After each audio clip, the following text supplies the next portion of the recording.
काली अंधेरी आया मावा सरतिया से पापा के नींदिया न आवे रे ललना से पापा के नींदिया न आवे रे ललना बिना रे दहे जावा के बर नहीं मिली है से अब बेटी रही है कुमार रे ललना अब बेटी रही है कुमार रे ललना एक कोस गईले पापा दुई कोस गईले अरे तीसरे में पहुँचे विदेश रे ललना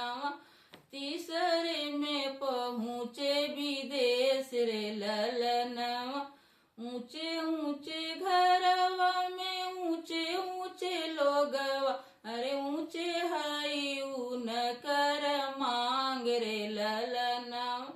ऊंचे हाई ऊन कर मांग रे ललना हाथी चाही घोड़ा चाही से औरो चाही 20 लाख रुपया रे ललना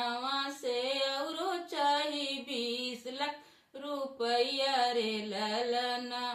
माथा के पगड़िया पापा भुइया रखी दिहलन दोनों हाथ लिहलन जोड़ रे ललना दोनों हाथ लिहलन जोड़ रे ललना ना घर हाथी से ना